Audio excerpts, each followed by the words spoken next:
Perfect.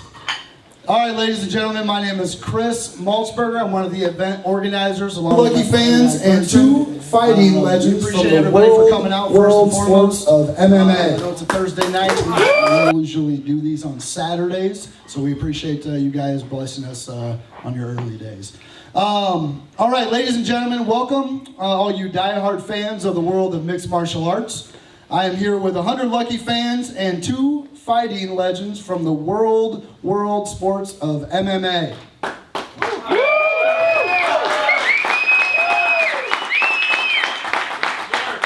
Along with these world legends of hand-to-hand combat sports, we will be discussing the origins of MMA in America at Penthouse Panel 3 in the luxurious downtown business district of the Elegant Gentlemen's Cooperative here in the beautiful city of Chicago, Illinois. All right. Give it up to Chicago. Chi-town. Again, I personally want to thank all our guests for coming out tonight for this panel of the history and the origin of the sport we all love. True history today will be made in Chicago, Illinois. Let me introduce you the two legends and the creators of American mixed martial arts, Mr. Royce Gracie and Dan the Beast Severn.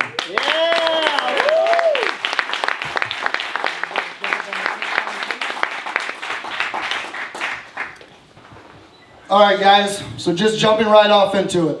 Question number one. Talking about the origin of American mixed martial arts, in your opinion, what is the type of sport or fighter that is the most winning fighter or fight style in the current MMA? I would say without jiu-jitsu, it would be a style against a style. So take jiu-jitsu out, it would be judo against wrestling, karate against kung fu. You see, jiu-jitsu is the one that you need jiu-jitsu in there. Put just a boxer in there, you see, he won't last. The guys have to know jiu-jitsu. Okay, and Mr. Severn? Okay, can you hear me a little bit better now? Talk a little bit softer. I believe that you have to have the trifecta. The sport has evolved greatly. In the beginning, back in the no-holds-barred days, yeah, you saw the classical one style versus another style. So, but as the evolution has grown, it's the trifecta. The match starts on your feet, so you better understand the striking mechanisms, how to, whether you are good at offensively doing it or defensively. Again, from my background, I was just a wrestler. So my skill set of striking was never going to ever equal my grappling ability. So I simply just wanted to learn how to defend strikes. But your opponent has to be within striking distance, has to be within that arm's range. So basically, me personally, I looked at if I could get 2 clinches, takedowns, jamming people up against the cage wall, that's when my techniques were going to work out better. But the sport has evolved so much, you do need the skill set of striking, whether it's boxing, kickboxing, or Muay Thai, whether it's offensively or defensively. You need the mechanisms of wrestling for controlling your opponent, and then you need finishing arts, whether it be judo, jiu-jitsu, anything of that nature, but you actually need the trifecta. So that's how I feel how the sport has evolved, and the 3 key ingredients that an athlete needs today. What do you think about the new generation of fighters today? Well, obviously, just from what I just said there before, they have evolved a lot more than what, from the old school pioneers of this sport. And again, I'm not trying to throw us underneath the bus, but that's just the evolution of any sport that people have come along. You've got innovators like a John Jones, spinning back fists. You got the Superman punches. You've got, guys that can pull off different types of chokeholds that they've morphed together. But none of these techniques are really, it's not just straight boxing, it's not just straight Muay Thai, it's not straight jiu-jitsu, it's not straight wrestling. For example, as I said before, I started off as an amateur wrestler, but I had to bastardize the sport of amateur wrestling, because if I went out there in a normal wrestling stance, I would have got my face kicked off, because wrestlers have a very low center of balance, stuff like that. So all of these sports, when I talk about the boxing or striking elements, Muay Thai, boxing, kickboxing, or the submission aspect, whether it be judo, jiu-jitsu, sambo, all of these sports, they're not done clean. It's a bastardization of all of them. But that bastardization has brought along this very unique commodity known as an MMA cage fighter today. Again, when Royce and I were first in the cage, the rules of engagement of no holds barred, you only had the two rules: no biting, no eye gouging, no weight classes, no time periods. You had the element of the tournament format. Those days are gone, you know. So, but at the same token, if you try to do a tournament in today's standards with the skill set that these athletes have, it would be very difficult to find an athlete that could survive 3 matches without the wear and tear that they would receive in the course of these matches. I know I can't elaborate on, but you have to forgive me, that is the school teaching me. I have a degree in education. I like people to understand the foundation of my answers. So again, Royce, the question refers back to you. What do you think about the new generation of fighters today? They're very athletic. But again, they have to study. I don't believe that the technique changed. Boxing is still boxing. Wrestling is still wrestling. Jiu-jitsu is still jiu-jitsu. What changes is strategy. They have new rules.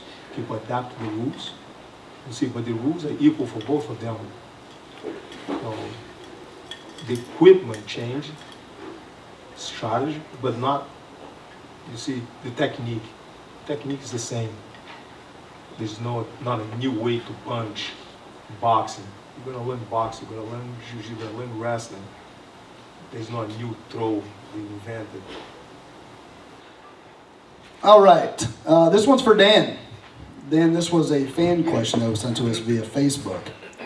And I'm assuming this might be an inside joke because I'm not too sure who this gentleman is. How does it feel to still be chasing Bill Apner for the COW championship? Well, I don't know how many professional fans we have inside here. Bill Apter was a great writer for a professional wrestling magazine, and for many, many years he had this title. It was called the COW championship belt, but the COW stood for Championship Office Wrestling. The matches all took place inside of a office of some stature. So Bill challenges, and the title, very prestigious, it's a cardboard cutout of a belt, all colored in and stuff like that. And Bill had me in a figure 4 submission at that point in time, and as my hands kind of reached back, I felt the garbage can, and I brought it up and I hit Bill in the head with the garbage can, and basically I ended up winning the match using a foreign object, of course. But I did hold his championship office belt for quite a few years, and I eventually gave it back to him. So it is an inside joke that only people in the professional wrestling world will probably really appreciate a great deal. Thank you. And thank you, Nick Hausman, for the question. All right, Royce, this is for you. Royce, how did it feel being in the very first rules meeting for the UFC? And what was the atmosphere like? There was not much rules. What was the atmosphere like? I gouge and biting, but if you do, hey, there's no punishment. Rules are over. Meeting's over. So there's not much of a rules. Was there an atmosphere where the weird looks, the eyebrow raise? I mean, what was the atmosphere like while everyone was explaining what was about to take place that night? That was pretty much new for everybody. So people were asking, can I put tape on my hands? Sure. Do I have to wear gloves? No. Can I wear wrestling shoes? Sure. Can I? You see, but there was no rules, so it wasn't that long. It didn't take much. No eye gouging? And no biting. No biting. But if you do it, there's no punishment. We just stop and say, hey, don't do that again, man, come on. There's no disqualification. No, nobody gets qualified. It's fantastic. It really is fantastic. It was amazing. All right, guys, this next question is for both of you, and this question is brought to you by Enlisted 9 Fight Company, one of our sponsors. Outside of each other, who was the toughest opponent you ever faced? outside of each other? The toughest opponent that I face, I would say my daughter. Wrap all her feeling, man. She gets anything she wants. She beats me every time. Fair enough, and I totally understand. Absolutely. Well, I guess I was going to hear it beat me to the punch, and I wasn't going to go with my daughter. I was going to go with my significant other. I have yet to win an argument, and she is the undisputed champion. But in the world of actual competition, it would be going against another grappler because that's the strong suit that I bring in. So going up against another grappler, now it goes on to those secondary skills, striking ability, things of that nature. So, twofold. Yes, my wife is the undisputed champ, and going up against another grappler in actual competition. Okay, so those are fantastic answers. But I'm going to rephrase the question now. Outside of each other, who was the toughest opponent you ever faced in a cage? Non-family related. Okay, well, if I got to throw out some things, I mean, I'll just simply say that one of the hardest times I've ever been hit was by a Mark Coleman, for example. I just remember when I got hit by him, I felt my whole body go like, and I remember seeing probably 3 of them, and my mind said, go for the guy in the middle. Those other 2 are figments of my imagination. Go for the guy in the middle. So, yeah. Great, wonderful. Royce? Man, all of them. Oh, there's not an easy opponent. All of them. My imagination will be the toughest one inside the cage. What I think they're gonna do to me, that makes me train. Love it. Outstanding. That was deep, fellas. That was deep. All right. This question is also for both of you. This question. This question is brought to you by another one of our sponsors, Aligned Modern Health. What was the fight that gave you the biggest high or rush? Obviously after a victory, I would assume. UFC 4. Yes. 4 fights. I mean, UFC 4, no, sorry. UFC 2, 4 fights in one night. UFC 2, 4 fights in one night. Yes. Who were those opponents? Can you recall? Minoki Shihara, Jason DeLucia. The finals with Pat Smith. Before that was Remco Pardour. So, yeah, Minoki Shihara, Jason DeLucia, Remco Pardour, and then Pat Smith. So winning all 4 of those fights and getting that medal before the belts, the medals were still handed out by then, right? No. Was that when they brought the belt? The medal was just the first UFC. Okay. Just in the first UFC. Wonderful. After that was just a paycheck. There you go. which makes all the big difference. The medal. There you go, yes. You can't pay a bill with a medal, right? Yep. Absolutely. That's what Judo Jim LaBella always taught me. Go ahead, Dan. Well, I'd say that to answer the question, my biggest rush would have been for the very first Ultimate that I was involved in. A lot of people may not know this, but I've only ever done 2 training camps in my entire life.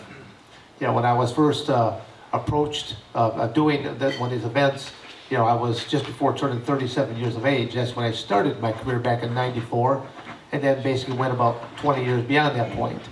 But for that Ultimate, I took out, that was my second training camp ever. I took out 35 days, and I trained to be a no-holds-barred fighter. I went away from my family, isolated myself, and I just simply did all types of training that I put together my own training camp in a process. So that when I did approach there, it served its purpose. I think between the 3, it was a 2-hour pay-per-view, and between my 3 opponents, the 3 matches, I was inside that octagon cage just over 1 hour. So you gotta think about that, over 1 hour, and this is still during the no-holds-barred era, so you still only operate by the 2 rules. Yeah, right. And, I represent over 50% of an actual pay-per-view that evening. So I said, taking 35 days out inside that octagon cage just over 1 hour, and it was also in Denver, Colorado, mile-high elevation. So that's what I said that, I'm a unique commodity in different aspects of the way I'm doing 2 training camps in my entire cage fighting career. Most of the guys should have been almost embarrassed that somebody who was older than their father beat them.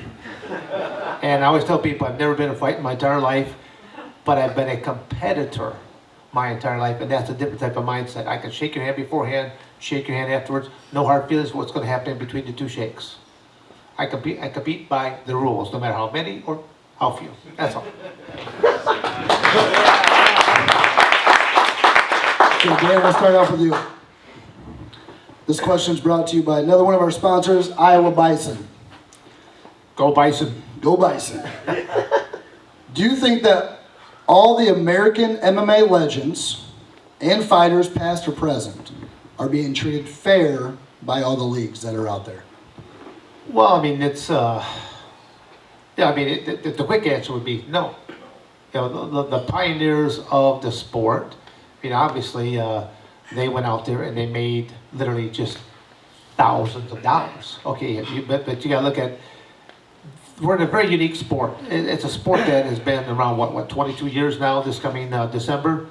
And the fact that you can still speak to some of the founding fathers of it, some of the early pioneers of it, they're still alive, you can still speak to them.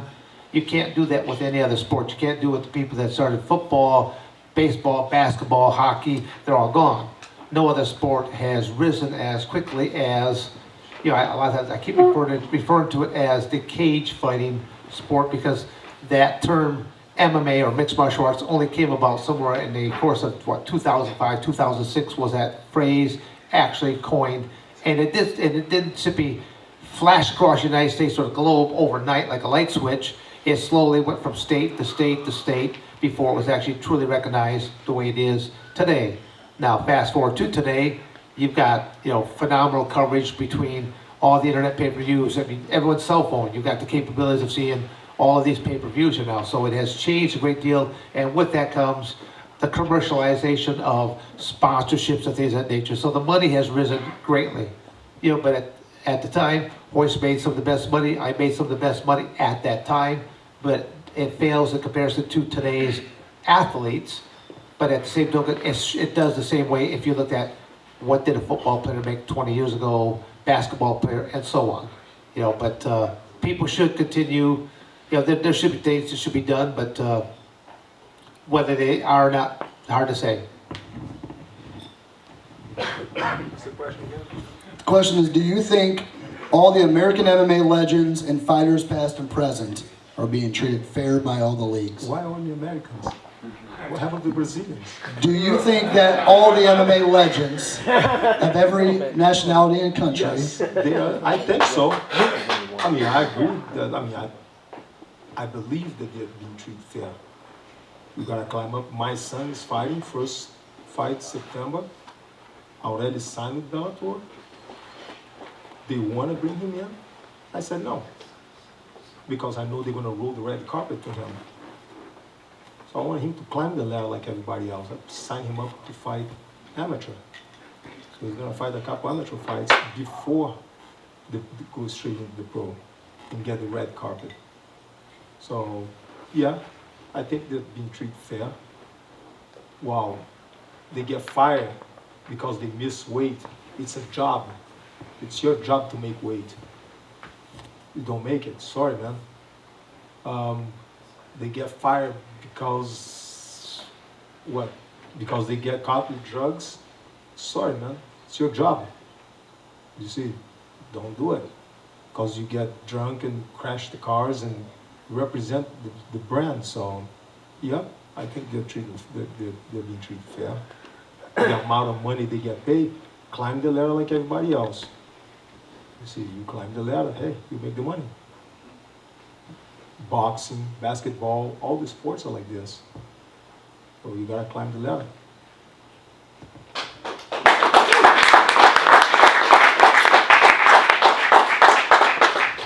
Now, gentlemen, out of all the places and nations that you have fought, whether it be America, Russia, Japan, China, wherever you guys have fought, where was your favorite place to fight and why? Sure. The one that paid the most. I love that place. Where was that? So which one? Where was that? A cage or a ring doesn't make a difference, man. It's the one that paid the most. That's a great answer. Well, I don't have that good of a line there right now, but one of my most interesting situations was I had a match in Brazil. I don't remember what part I went to, but I had been in bed for 3 days with a respiratory infection, but I ended up getting out on the 4th day only because I had a flight, and I had to be on this flight. So I make it to, again, I don't remember if it was in Rio de Janeiro or where exactly it was, but you know, I go to the press conference, and I'm sweating bullets, and I'm hacking up junk out of my lungs and stuff like this, and in the course of 24 hours, my opponent changes 5 times. And so all I know is that, you know, you know, once the press conference, I'm right back in bed. I'm just taking the fluid, stuff like this. So I'm in the cage first, and I see a group of Brazilians that are heading towards the cage. I thought, well, sooner or later, I'm gonna find out who my opponent is because only one of you get to come in the cage. So basically, that's what happens. And only, thank God, that the announcement was made in both English and Portuguese. I could understand what the guy was saying in English. And I realized, okay, I gotta watch out for this, and this. So what happens is, a lot of the fans did not like the match because each time that I took him down, and I started throwing some strikes, stuff like this, I got into a coughing jag.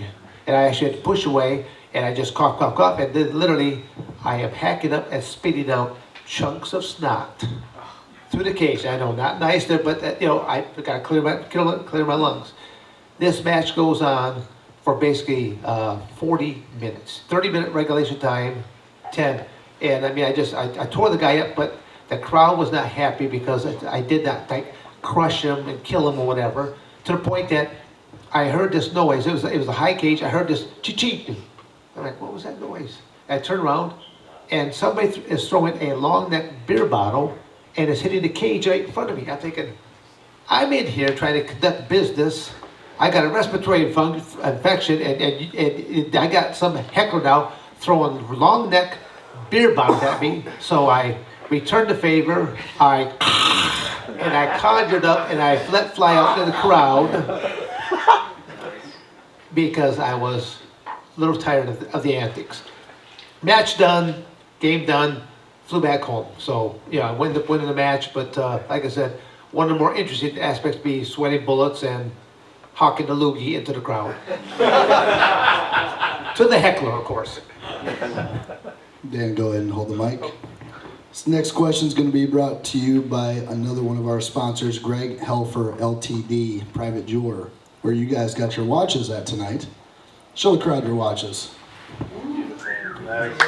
Those are amazing watches, folks. If you haven't had a chance, make sure you go talk to those guys back over in the corner with the watches. Well, also, let me put another plug there for them because I think they're based right there out of Detroit, Michigan. Absolutely. On top of that, so yes. American made. I like that. Absolutely. Question, Dan, how did fighting conflict with your personal life, or did it? Oh, no, it did. It did. You know, again, you'll see I have a lot of stories. When I first found out about this thing called No Holds Barred, a buddy of mine had watched the first 2 UFCs, and he copied them on an old VHS tape, and he shows it to me. You got to realize that pay-per-views were not prevalent then the way they are today. The same way like cell phones, the whole 9 yards. You got things at your fingertips. So he shows this to me on an old VHS tape, and he says, "You ought to think about doing this." And I'm seeing people being soccer kicked in the face. I'm seeing teeth flying out, and I go, you know, these are not skills that I possess. But he says, hey, look at this skinny little guy doing jiu-jitsu. Of course, he was referred to Royce. And again, I'd never been exposed to jiu-jitsu and stuff like that. I go, wow, kind of looks like wrestling there to me. With pajamas on, I thought, well, okay, I think I could do this because, again, the mindset, again, I don't mean that in no disrespectful way, but I just kind of looked at it as like going, you know, judo, you have a gi, and sambo, you have a gi, jiu-jitsu, you have a gi. You've got more handles to hold on to. I kept thinking, well, I thought, you know, I'll try this. I'll try this game, but at the same token, the conflicting aspect was I did not tell a single family member. I was already a professional athlete as of the 92 Olympics. I was doing professional wrestling. My cage fight career did not start off until 1994 with UFC number 4. So basically, my illustrious training camp, because I had already been traveling from Coldwater, Michigan over to Lime, Ohio, and I was doing my professional wrestling training just a couple days a week. So I held my training camp, if you call it that. I trained for 5 days, an hour and a half a day, inside of a professional wrestling ring, because it was the closest thing I could come to a cage. There was only one cage at that time, and it was owned by the UFC. So, professional wrestling ring, Al Snow, if anyone here is a professional advocate, Al Snow, he had the head, stuff like this. He was one of my trainers, along with 2 other professional wrestling proteges. My training camp should have been slapstick comedy, because I had these 3 guys, one old pair of boxing gloves, and they simply would just rotate, and they would throw punches, kicks, and whatever submission locks that they knew how to do, and I simply just used amateur wrestling, and just basically would either stay out of range, close the distance, take them down, throw them down, use amateur wrestling techniques, slap on amateur wrestling pinning combinations that are principles of leverage. Another word for leverage is it hurts. And so they make them scream or squawk, and that's my training camp. 5 days, hour and a half camp, then I walked into my first one. So, you know, it was slapstick comedy. Even when I showed up there, as they're trying to get information, your height, your weight, where you're from, and what martial art do you represent? I had never been asked that question before, and I said, well, I'm an American wrestler. Well, the person I said that to, they had never heard that answer before, and they're like, well, what's that going to do for you? And I just go, I don't know. I'm kind of making this up as I go. You might want to just watch. So literally, I mean, as comical as that sounds, that is the way it went for me. I was simply flying by the seat of my pants. When you think about, especially during the time I'm working for the WWF, but I'm under no exclusivity. I can work for anybody. So I work for 35 different promotions in the NWA. On top of then work at doing 1 or 2 cage fights a month. I mean, when I tell people I lived out of a planner, I lived out of a planner. Sometimes I wake up in the morning as I'm rubbing the sleep out of my eye. I'm looking around thinking, okay, where am I at? And what is my function today? Am I a professional wrestler today? Am I a cage fighter? Am I going to be teaching kids? Am I going to be working with law enforcement? It was pretty crazy what I did for a while there, but it was like, that's how I provided for my family. But now, getting back to the cage fighting, first event, the only reason my family found out about it was I had 2 uncles that accidentally came across this thing called Ultimate Fighting. They called over to my parents' home. My father, first name Marvin, answered the phone. And my uncle's like, Marv, he goes, where's your boy at? First off, my dad has to say which one, because I have 4 other brothers. And he goes, well, Danny. And my dad said, was he down in Coldwater? And my uncle's like, no, he's about to climb this cage. He's about to do this and this. And my dad's like, what the hell? You know? And then after each match, you know, my uncles were calling back and saying, well, okay, he won, he's okay. But he lost, but he's still okay. Well, the ironic part is, when I finally got home to Coldwater, I had a message to call your father. At 37 years of age, my father is bitching me out for making him nervous. So it just goes to show you, it doesn't matter how big of a goon you are, you're still going to be either daddy's little boy or mom's little boy. So I actually appreciate it a great deal.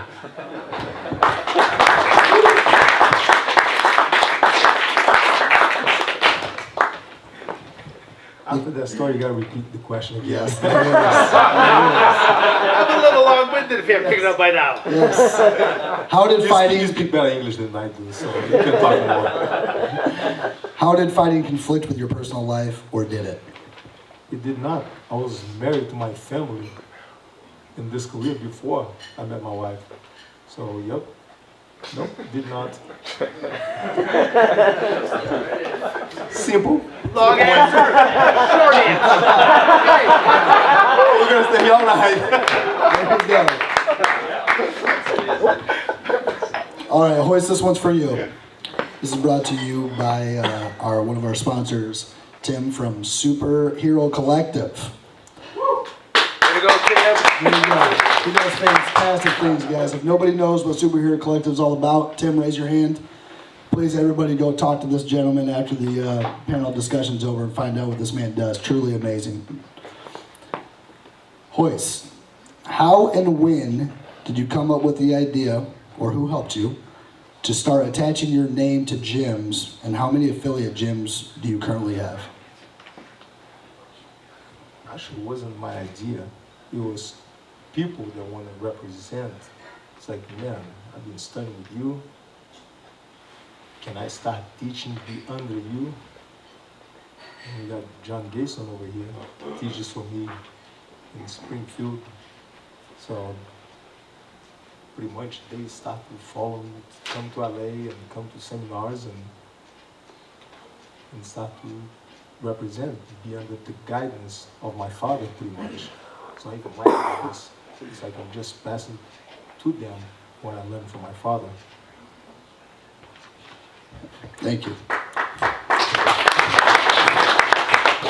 I'm sorry, Chris, I don't have any gyms that are doing that with me. All right, different question for you, Dan. What are you drinking? How strong is it?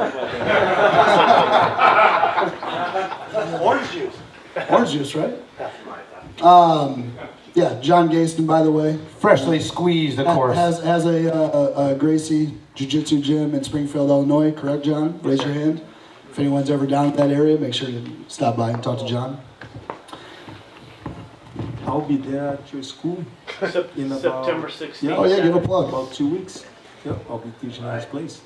I'll go all around the world and then come back to Springfield. What day is that on? September? In 2 weeks. Saturday, September 16th. September 16th. If anybody wants to roll with Royce down at John's, he's the man to talk to. All right.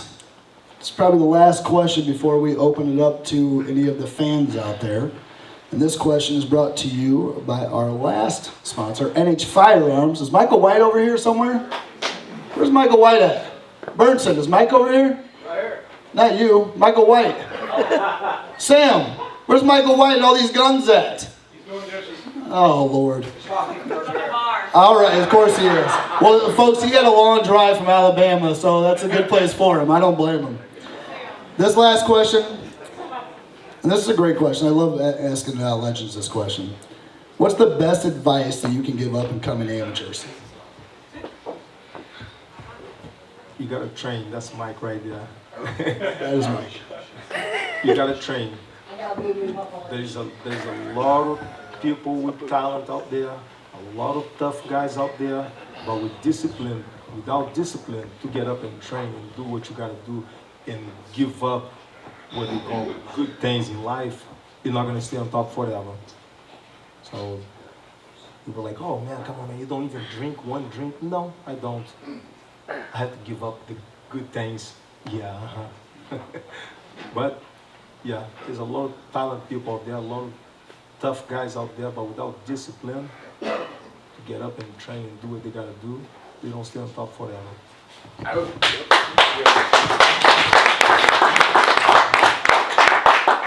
Now, Dan, after you answer this question, you work a lot with amateurs. Yes. Doing a MMA show now.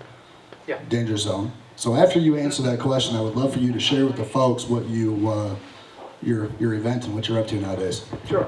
Well, to answer the question, my advice I give to a lot of the young people, and that is, don't put all your eggs in one basket. Actually have a well-rounded background. Everyone's got to go to work. So, I have a 10,000 square foot training facility on my property in Coldwater, Michigan. I work with the 3 different placement agencies also, so that if these young men want to come in, obviously they need to be able to keep a roof over their heads, they need to be able to put food on the table, they got to be able to take care of classes and things of that nature. So I do work with the 3 different placement agencies on top of that. But, as I said, don't put all your eggs in one basket. There is a life before and there's a life after. I work with the local library, things of that nature. So they go in there, but I don't want them to read a book about fighting or things of that nature. Read something different. Be a little bit more well-rounded individual. I always simply say that, I can't guarantee that you're going to come out there and be a great competitor, or, because I do teach professional wrestling, but also do the mixed martial arts along with amateur wrestling. I can't promise you success because, there's a lot that comes with that, and the skill set and the mindset. You can teach a lot of skills, but trying to teach someone heart and determination, those are very difficult things to teach people. And especially with the millennial group that is coming up today, I refer to it as the invasion of the Stay Puft Marshmallows. They are weak physically and even weaker yet mentally.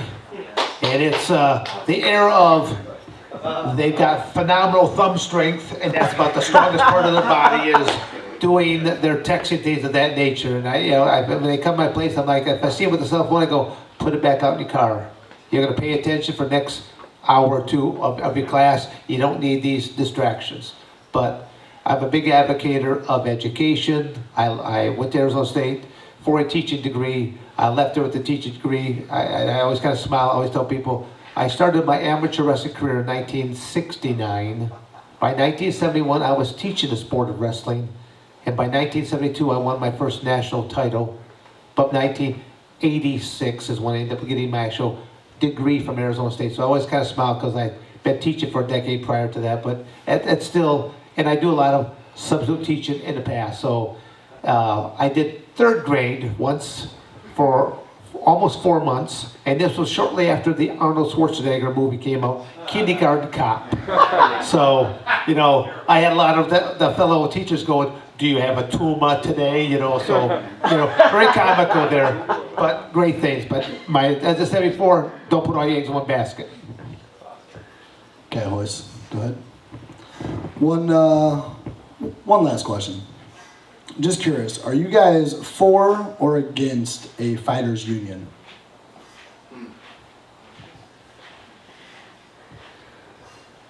What would the fighters union do? Explain to me. Well, there's a lot of people out there that thinks that there should be a union that kind of gets the fighters to come and readdress rules, readdress pay scales, sponsorships, just everything. Sponsorships. Let's talk about that. Okay. You get paid $1,000 as a sponsor, or sometimes nothing. Do as a favor. T-shirt company hooks you up. When you're amateur, you turn pro, you return the favor. Man, you've been sponsoring me, giving me stuff, I win. Now you fight 25 minutes, prime lifetime TV, for free advertisement for 25 minutes. For the fighter, might be okay. I understand the promoter side. That's my show. You want to put your advertisement on my TV? Pay me on this case. You don't have to pay the fighter, but pay me. So I understand the promoter side. You see? So they're going to say, well, the fighters can get sponsorship. I understand. But then they got to not just be able to get their sponsorship, but they should, on this case, get a higher pay from the sponsors. You see, because a lot of fighters out there get stuff for free. I don't consider that a sponsor. It's not a sponsorship to me. It doesn't pay the bills. Yeah, you help. It's a help. So, like the UFC, a lot of people talks against the UFC doing that. Or they cut off. I understand the fighters. There's fighters out there that used to make as a sponsorship $150,000 a year. Fighting twice a year or not, they get paid. Reebok came in, took over, now they make 30, 40 a year. They took a big pay cut right there. So, yeah. But then you looking at the promoter side or the fighter side? It's a very hard one. So the union to say, oh, the fighters are allowed to get paid, let them get paid, I understand it, but they're getting a free commercial on your show. It's a tough one. So the union, you see what they're gonna do. Well, when you stop fighting, you're gonna get medical for free, what, forever. Okay, what if the guy comes in, fight once, doesn't decide not to fight anymore? Do you still get paid him? I'm looking at the promotion side. Does he still get paid? Do you see the medical? Or he gets fired because he didn't make weight in 3 times. In 3 different fights, he didn't make weight. He gets fired. Does he still get the medical and the benefits just because he signed up as a fighter? So what exactly the union is going to do? Do you see? He's going to raise this for the fighters. Don't take me wrong. I'm the most professional guys ever going to meet. in here. I live this stuff. It's not just a season. It's not just a part-time job for me. I see people ask me all the time, how much do you train? Or when do you train? I consider eating part of my training. Sleeping is part of my training. That's why I don't drink, don't smoke. You see, I don't do any of the stuff, the good things in life, go out, party all night long. So, yep, but get up, let's go. I'll go for a run, let's do a long run. Last time I went for a long run, it was at 41 miles, so. Just for the hell of it, because I had nothing else better to do. So, yep, I'm a professional athlete, a full-time, not part-time. So it's the fighters coming in. Yeah, let's do the union to raise all this stuff for the fighters, but then what's the limit over here? When are they going to become professional? Are they going to stop drinking? Are they going to stop smoking? Are they going to stop messing around, getting caught in the streets? You see, getting fights on the streets or making weight. A lot of the guys don't make weight. The fights get canceled, get postponed, they move them. Hey, become a professional. Then I'm in favor. Outstanding. Great question. Great answer.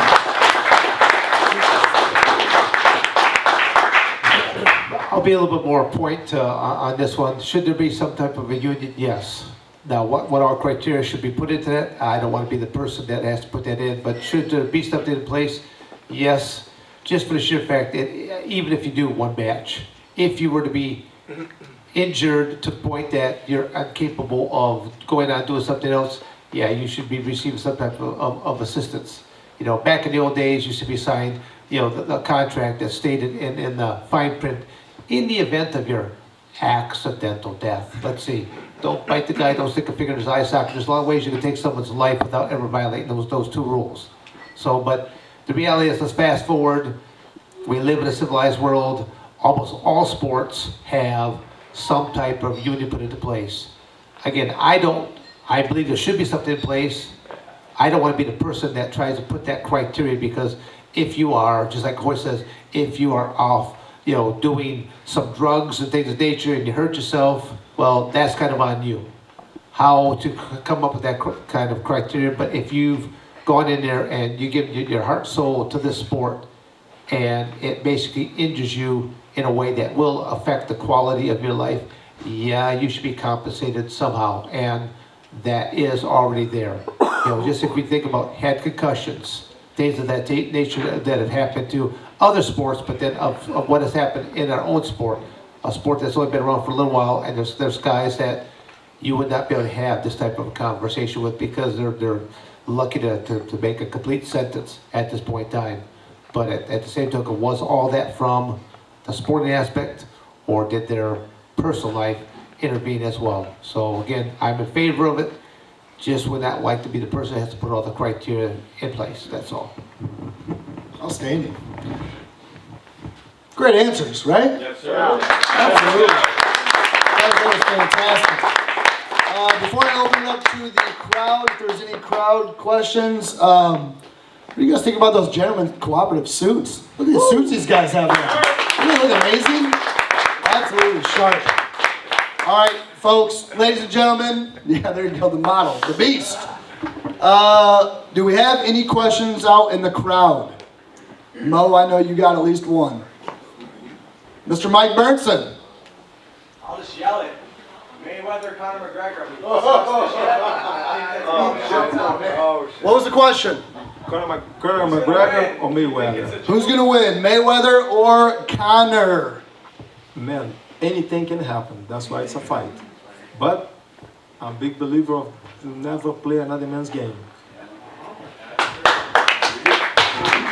I'll put it a different way. Don't ever go into someone else's backyard and pee on him like that, okay? Basically the same answer there now. But if I was to be consulting him on a financial matter, when the match is done, Conor McGregor grabs the microphone and does a babyface turn, congratulates Mayweather, but then says, well, at least I was man enough to step into your ring 1 year from tonight. Are you man enough to step into the cage with me? And let's make another $100 million plus. I like it. Absolutely. I like it. Mr. Mo, This is for Dan the man. Actually, it's 2 questions, Dan. Dan, I remember that fight when you fought Coleman. He didn't label you, but he was just as good as a wrestler as you are, and to me, you're considered one of the best. Number one is, how did he end up getting you on a net crank when you were on the bottom? And the second question is, you were supposed to fight Shamrock a few years ago. Whatever happened to that situation? Okay, that's a lot of, I don't know, you better cut me off here because I have the tendency of talking to her.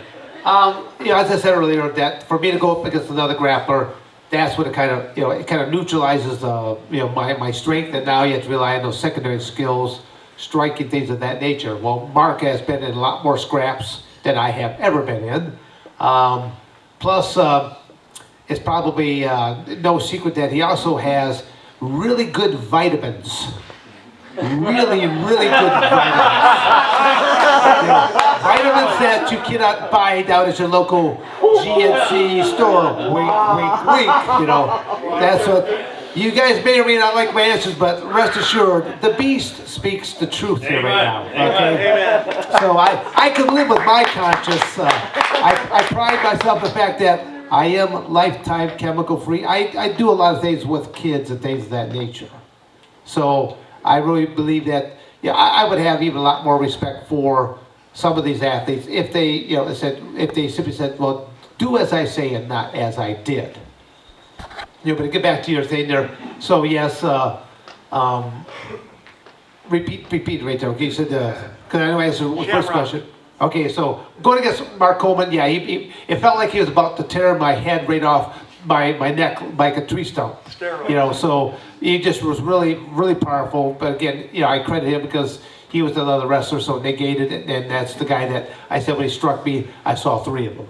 And then the other question was, okay, and the Shamrock match that we're supposed to have, that's really, it's a long story, but the short version of it all was, there was a company out of Canada, and I forget their name, I think it's called like UR Network or something like that. UR Show, that they had never did a mixed martial arts event ever in life. They were just like an internet entertainment companies, really is all they were. So I literally I helped them get a state and athletic commission, the ring that they allowed, to put this freak show thing together that came about.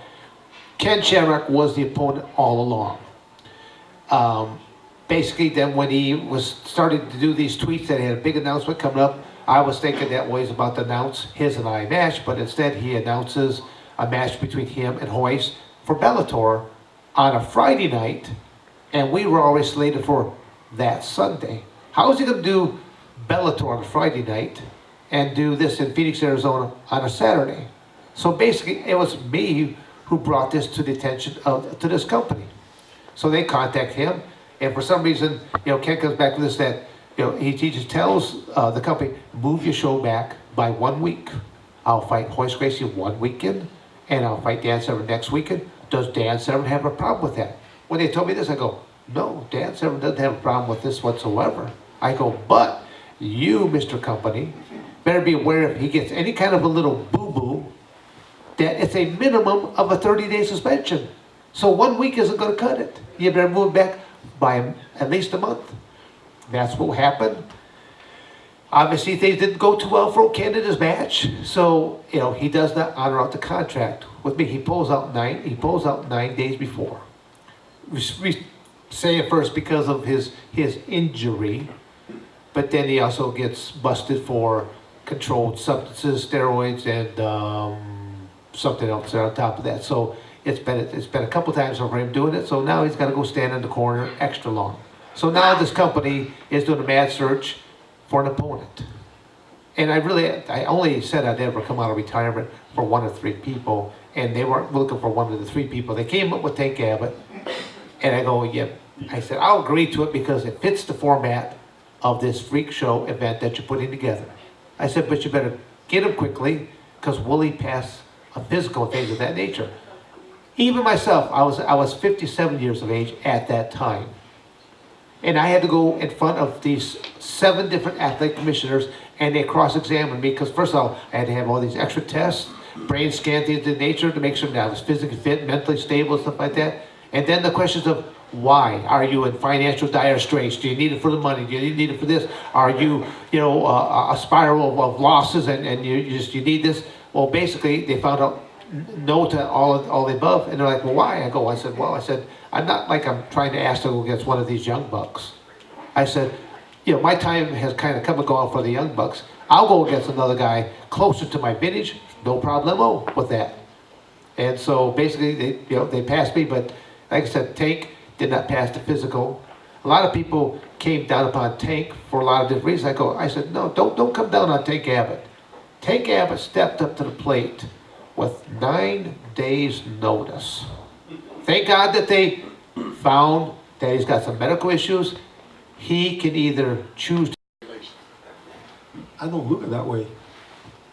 I'm just a product of my father's work. So, grow up doing it.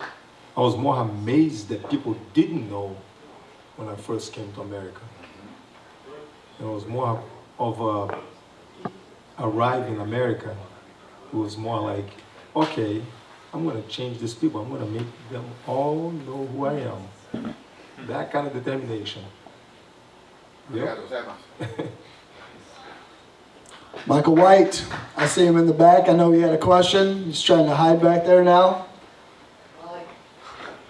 Michael White, everybody, from NH Firearms. Thank you for your service, sir. One question, gentlemen. Which would you like better, the HA1, the rifle, or that? You know which one I like. Longer one. The other one's a little too tight. And 300 blackout, I don't have that round yet. Not yet. Not yet. We need to talk. We need to keep talking, yes. All right, any other questions out here, guys? Ladies and gents? Darren. Real question, video guy. Been training for a long time, Gracie Jiu-Jitsu. My question though is based on the fact that a lot of people are being popped for steroids based on substances that they're taking that are not supposed to have steroids in them. Muscle milk, different types of creatines and different protein powders that are on the shelf that they take and they're even sponsored by and so forth. They take them and they're popped for steroids. What's your opinion on that, being people that have even yourselves been accused of that, even when you were yourself sponsors of different types of products that had steroids laced in them and different types of nandrolins that are coming up now, and innocent fighters, people that think that they're doing something that's great, they're training, and then they're taking substances that they think are good for them, and then they're being lit up for steroids because of USADA. I don't know, Royce, what's your opinion on that? At the end of the day, it's a fight. You're gonna pick your opponents on the street. Hold on, time out, hold on, before we fight. Are you doing drugs? Yeah. You're gonna ask your opponent that? It's like people's, hold on, how much do you weigh? Sorry man, I can't fight you, you're not my division. There's no such a thing. Honey, I would have beat him up after he pinched you, but I can't fight him, he's not on my division. There's no such a thing.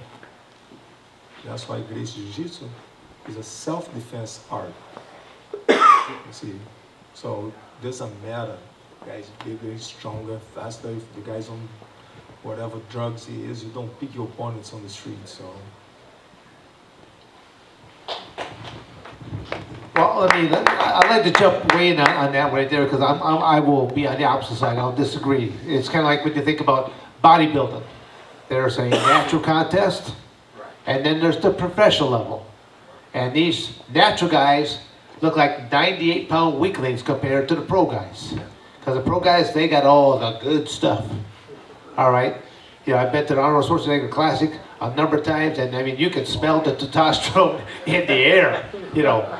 But to me, it's like, let's play on a level playing field. I've been approached many times over the years, and they said, Severn, at your height and your weight, we could get you up to 3 1/4, ripped at about 6% body fat. We'll give you about 35 to 40% more power. I already possess the gift of power. If I had 35 or 40 more percent, I'd be pulling body parts off of people, and I would have been beating them with the bloody stumps. But at the same token, did I win that match? Or was it because I popped a pill or stuck a syringe in my hind end? There's a great poem called The Man in the Mirror. I can look at myself in the mirror and know that I've achieved all my success on my own ability. I can sleep well at night, so I leave it at that. Yeah, sure. You can have a pro division of MMA, and you can and have all the chemicals you want, and then you can have the amateur side, non-chemical, and see how long the guys that are on the chemicals stay alive.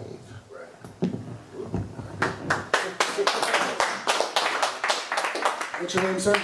Andrew. Andrew. So I think this weekend's fight is a good example of, two different fighting styles, two different fighters, different styles, like I said. Do you think the rules, regulations of MMA enable the sport to grow and develop, or are they holding the sport back? Because they're not, like back in the old days, you're not having a big guy versus a little guy. You're not having those different types of fights. Everybody's so evenly matched. Do you think this is a good style for the fight to develop the sport, or hold it back? In order for the sport to grow, in order for the sport to grow, they had to put time, they had to put the rules. Again, the rules are even for both fighters. So the grapplers complain, oh, they stand up the fight too fast.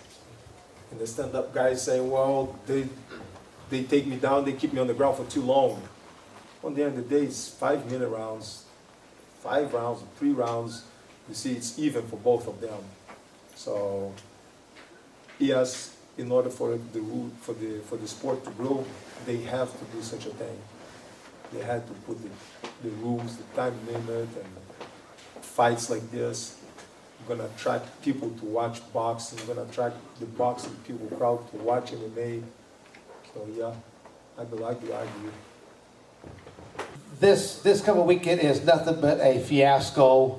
It is a freak show. It's a money grab, and the only people that are truly winning on this are both of the fighters. They have done their job. Ironically, the tour that they were doing, they should have labeled it the F Tour, because Conor McGregor dropped an awful lot of F-bombs throughout this type of thing. Mayweather just as well, and they had Dana White, the president, who is the king of the F-bombs. So they should call it the F Tour. And the reality is, it's a money grab. You've got Mayweather that is used to making those multiple millions like that. But it is the true victor of all this is Conor McGregor. And it's brought a lot more light to the MMA world. And is it going to do much for the boxing world? No, because this match is going to be conducted underneath the Queensberry rule of etiquette boxing. So, as I said before, it's hard to go in someone else's backyard and think that you're going to be able to do it. But as even Royce said before, it is a fight. Things can happen, but I don't foresee that happening. But everybody's gonna watch it. All right, all right, let's, Tommy. I got a question. Give it up for Tommy's t-shirt, or dress shirt, by the way. He stole that right off of Elvis's personal collection, folks. I have a question for both the legends. Is there ever a chance of one or two of the three? Who are the names? And would you guys ever get back into a ring for all the fans ever again, or a cage? Is that a possibility to both of you guys? Steve, I guess you got the mic there. What was the question again? Would you ever? There's 3 legends that created the American mixed martial arts as we know it here in the United States. Tell me them. Who are they? Well, first of all, the first and the only legend, you yourself. Mm-hmm. And then Dan Severn. No, Ken Shamrock, number 2. King of the Beast. Well, I take that back. Ken Shamrock was number 2. And then the third, the King of the Beast over there, Mr. Wrestler, Dan Severn. Would you ever show all your fans, either one of you guys, get in the ring with any one of the 3 ever again? Ken Shamrock is done. He's done? Yeah. Is he alive? How old are you again? So would you fight? Heading towards 60 years of age. Do you know how much hassle people give it to me for fighting a guy 2 years older than me? Imagine what they're going to do to me if I fight him. Dude, come on, man. I can't deal with that. Sorry, man. Plus, I'm a 180. Sorry, I'm not at 180. I know he dropped weight. I can't gain. I've been trying to gain weight to fight in the heavyweight division for years. So it's gonna be tough. But why? I'm trying to get out of this game. Why are you trying to put me back here? Dan, no more bison burgers for you, buddy. About the only thing that, when I basically retired, back in 2013 is when I officially retired, but I retired with kind of like with a clause.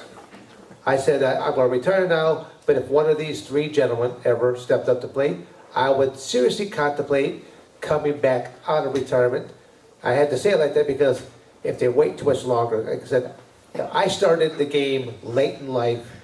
You don't start the cage fighting career at 37. You retire from it. And that's when I started, but that's when opportunity presented itself. I never in my wildest dreams would have thought that I would have gone for as many years, because that's kind of like, well, the first match went okay, let's do one more. First year, fifth year, 10 years, well, as I said, as I'm approaching that 20-year mark, I'm like going, I better start thinking about an exit strategy before one of these young bucks wrecks me into retirement, and then I have, some kind of physical disabilities for the rest of my life. So, but when I retired, I said I would never go against one of the young bucks, but, right down the line, I simply said I'd go against a Mark Coleman, a Ken Shamrock, a Royce Gracie. I just put it like that because they're closer to my vintage. Mark Coleman has had a couple hip replacements. He's out the list. Ken and Royce, they did a match in Bellator. They were the only two viable candidates. But to me, it's like, I just go with the flow. That's all I do. It's kind of going, if it happened, yeah, but I would need a lot more time to try to get back into some type of shape once again. And now I think the last question, unless there's any more out there. Oh, let's get Tim over here. Tim and his partner in crime, Omar, from the UFC gyms in Chicagoland. If anyone wants to join one of the gyms, talk to one of those two gentlemen. Tim? So my question is for Mr. Royce. I watched you when I was a really young person. And Great. Yes, sir. Awesome. Yes. You just made me feel really old right now. I'm making myself feel old, exactly. And I was like, There was another person so waiting at the same time, just ruined my night. We're gonna make it up to you. All right. So my question is this: I seen you, and I was watching UFC, and I don't really know what's going on, but you're coming at a guy, and you got your forearm in front of him, and you're just like coming at him, and I'm like, this guy is half as big as the guy in front of him, but he's coming at him. And I'm like, what is going through his head right now? And I didn't know any about your skill set until after the fight. My cousin, who was a big fan, explained it to me. But can you please tell me what was going through your mind? Because it's been eating at me for a while now. When you're just coming at a guy, but you look a little scared, but you're going to do it anyway. Please tell me what was going What's on. that? No. Hold on. Scare. Hold on. Let me give you an example. Yes. Scare. Yes. Okay? Scare. With the boys from Bragg that don't exist. Climb up a plane, in a plane, doing a tandem jump. Right. 5 of them have parachute, 5 or 6 of them have the parachute. I don't have it because I'm doing a tandem jump. I stand by the door. And I say, if I jump, can you guys catch me? Scare? They say, sure, go ahead. I'll do it. Let's go. Scare, you tell me what's scare. Right. I'll jump. The tone of voice changed. Sit down, Mr. Gracie. You will die if you jump. Sit down now. They totally changed the tone of voice. So it's scared. I don't know what that means. Okay. Okay. About the coming after the opponent. Okay. Walking. I'm not thinking what's going through my head. I'm not thinking about going home that night. I'm not thinking about dinner. You might die. Okay. Let's do this. Let's jump. That's it. Simple as that. Heart rate, never go over 135. So, scare doesn't exist. Beautiful. Thank you. Thank you, Tim. All right, folks, we got one last question, and this is going to go to my partner in crime, The other event organizer besides myself tonight, Mr. Mike Burnson. Love you, buddy. Love you too, bud. It was actually kind of already hit on. It was actually really to more talk about the elephant in the room and some potential beef between you guys. Because I know that UFC 4, I think it was, is that correct? That was Yes. encounter, yes. Yes. You know, I know that there's been some beef in the meantime, and maybe there's some things to work out here. We might be able to have a counseling session of some sort. But No beef, I sleep fine at night. but it was already pretty much discussed in regards to a rematch. But I know, talk about fight number 4, UFC 4. What do you guys think? How'd that go for you, and what are your sentiments? And I'm curious who your training partners were for that. If you guys had a particular training partner for that fight. If you guys saw me training, you would be like, is that it? Training partners, my brothers, cousins. Put your hand on my face, that light, I consider that as a hit. See, we play defense, like I said before, it's a self-defense fight. I'm there not to lose. So when do I win? When you make a mistake. If you're not, we're going to fight all night long. You see, got plenty of cardio. Yep, like I said, last time I went for a run just for the hell of it, see how far I can go. It's 41 miles. Never run a marathon in my life before, but got plenty of cardio. So it's all day. You're going to have to join Pat Miletich on the Leadville 100 race. Yep, I heard he does that too. He does. Well, just Roy kind of told part of my story there earlier. I said for my very first UFC, I only trained for 5 days, hour and a half a day, in Lime, Ohio, in a professional wrestling ring with 3 professional wrestler wannabes, or I shouldn't say anybody else. No, he was a wrestler. He was training a couple of guys. They had one old pair of boxing gloves between them. The whole aspect was they were trying to throw punches and kicks and do whatever submission as they could. Still having on boxing gloves and stuff like that. I did not throw a single punch with them. I just simply just would either clinch, take down, slap on amateur wrestling techniques. And even if you look at matches that I did that night in UFC 4, I didn't strike anybody because it was not in my repertoire. I always tell people that I had been an amateur wrestler for 26 years. 26 years of rules and regulations and sportsmanlike conduct. So, as I said before, I've never been in a fight. I've never been really put into life or death type of position. So, I struggle more with my own conscience than I did with opponents, and for the most part. So I can live with my conscience just fine. I know what went down, and I guess I'll just have to keep it that way. I saw how you struggled with your conscience and you told the guy. Souffle. What was his name? Anthony Macias. Yeah. But a lot of people ask me about that, but that was my background in amateur wrestling. What is that? Yeah. What was he talking about? The amateur wrestling, again, he's saying was because my very first opponent ever was a gentleman by the name of Mad Dog Anthony Macias. And nobody had ever seen, I call it ragdolling a person. When you grab him, you basically go, it's like a cat playing with a mouse.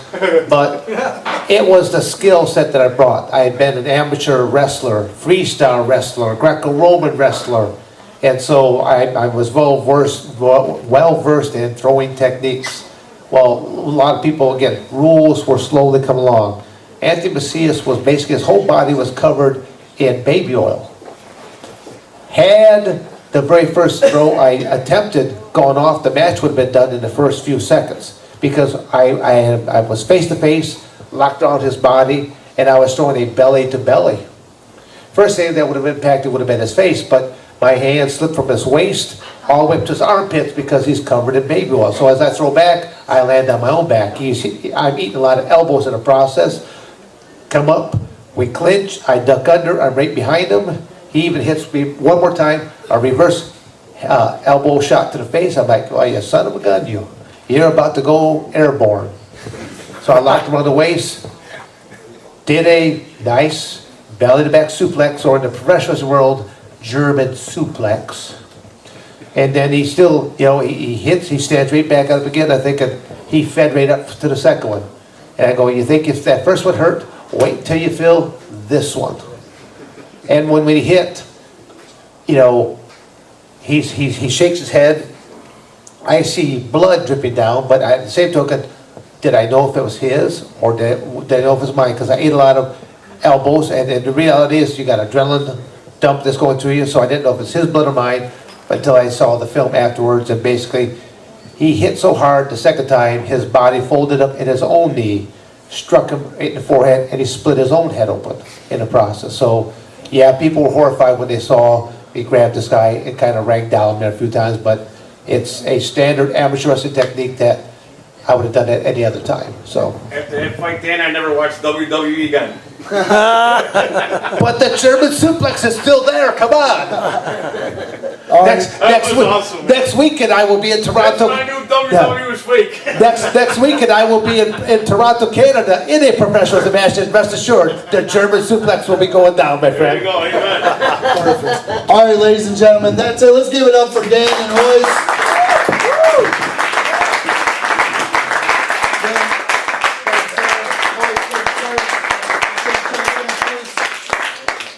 Awesome. Thank you, guys.